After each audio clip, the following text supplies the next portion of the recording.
வடக்கு தமிழ் மக்களின் வாக்கு இனவாத கட்சிகளுக்கு அல்ல, சஜித் தரப்பு உறுதி. நாடாளுமன்ற தேர்தலை நடத்த தயார், ரணிலின் சக அறிவிப்பு. இலங்கை தொடர்பில் சீனா வெளியிட்ட முக்கிய அறிவிப்பு.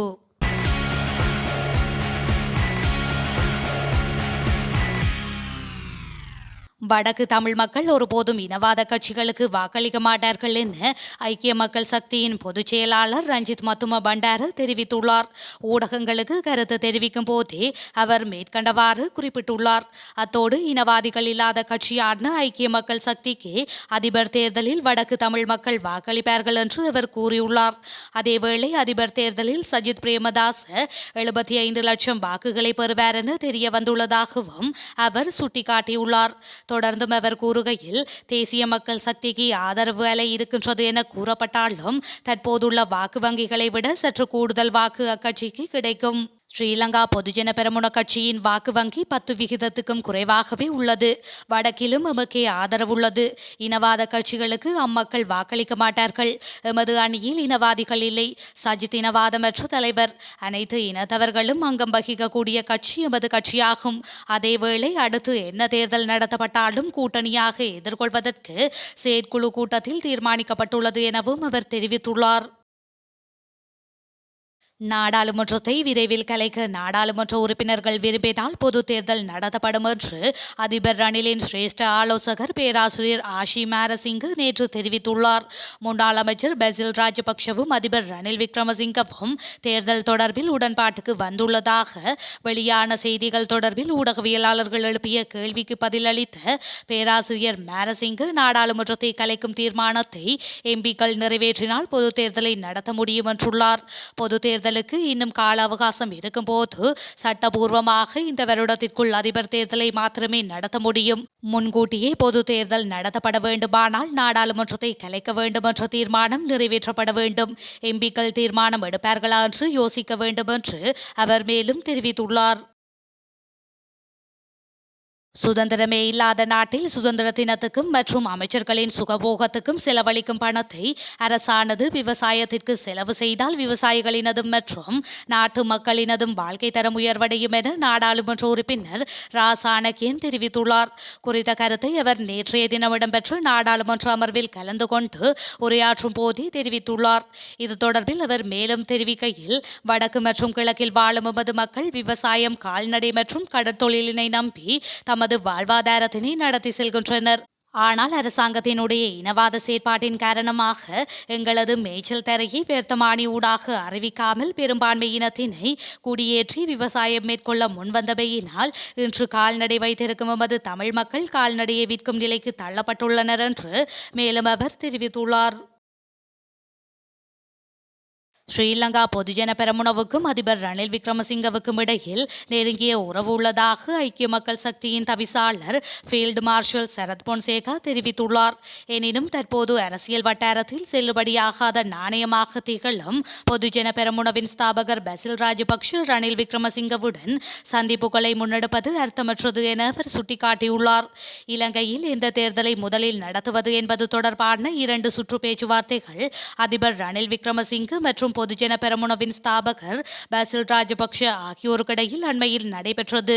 இந்த சந்திப்பு தொடர்பில் பல விமர்சனங்கள் முன்வைக்கப்பட்டு வரும் நிலையில் அதிபர் தேர்தலுக்கு முன்னதாக பொது தேர்தல் நடத்தப்படும் என தகவல்கள் வெளியாகியுள்ளன. இந்த நிலையில் ரணில் விக்ரமசிங்க அவரது அரசியல் நலன்களை கருத்தில் கொண்டு செயல்படுவதாக ஐக்கிய மக்கள் சக்தியின் தவிசாளர் ஃபீல்டு மார்ஷல் சரத் பொன்சேகா குற்றம் சாட்டியுள்ளார். ஸ்ரீலங்கா பொதுஜன பெரமுனவின் ஆலோசனைகளுக்கு அமைய ரணில் விக்ரமசிங்க சில தீர்மானங்களை மேற்கொள்வார் என அவர் குறிப்பிட்டுள்ளார். இந்த பின்னணியில் இலங்கை மக்களின் நலன் கருதி தாம் சில அரசியல் ரீதியான தீர்வுகளை மேற்கொள்ள நேரிடும் என சரத் பொன்சேகா கூறியுள்ளமை குறிப்பிடத்தக்கது. ஸ்ரீலங்கா பிரதமர் தினேஷ் குணவர்த்தன தமது நாட்டிற்கு அடுத்த வாரம் விஜயம் செய்ய உள்ளதாக சீனாவின் வெளிவிவகார அமைச்சு வெள்ளிக்கிழமை தெரிவித்துள்ளது. சீன பிரதமர் லீ கியாங்கின் அழைப்பின் பேரில் ஸ்ரீலங்கா பிரதமர் தினேஷ் குணவர்த்தன மார்ச் 25 முதல் 30 வரை சீனாவிற்கு உத்தியோகபூர்வ விஜயம் மேற்கொள்ள உள்ளார் என வெளிவிவகார அமைச்சின் பேச்சாளர் லின் ஜியான் விடுத்துள்ள அறிக்கையில் தெரிவித்துள்ளார்.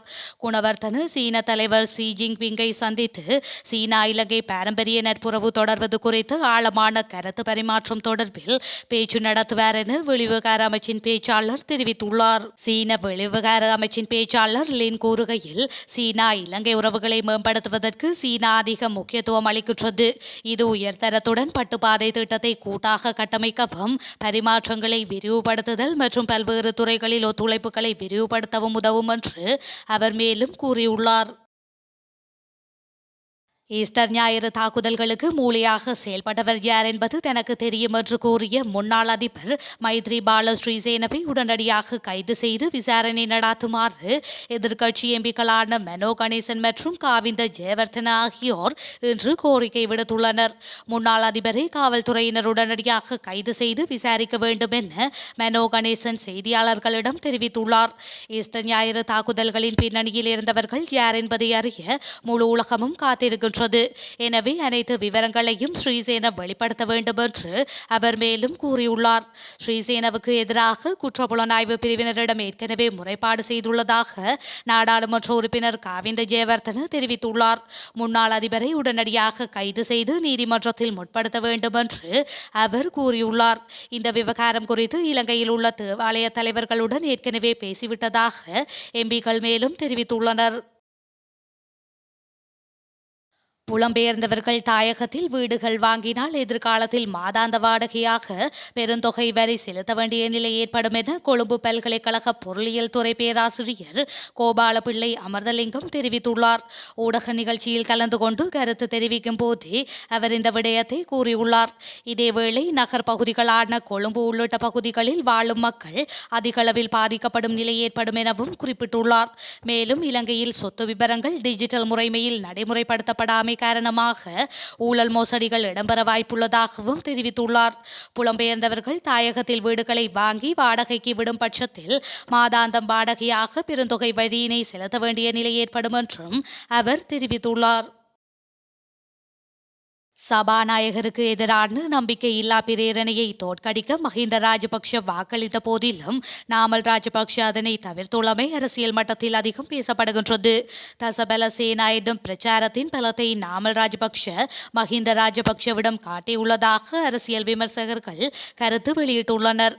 மேலும் தற்போது சிறையில் உள்ள ஹெகிலிய ரம்புகவெல்லவும் மஹிந்த யாப்பா அபேவர்த்தனவுக்கு வாக்களிக்க வந்தமை விசேட கவனத்தை பெற்றுள்ளது. சிறையில் அடைக்கப்பட்ட பிறகு அவர் நாடாளுமன்றத்தில் வருவது இதுவே முதல் முறை என்பதும் குறிப்பிடத்தக்கது.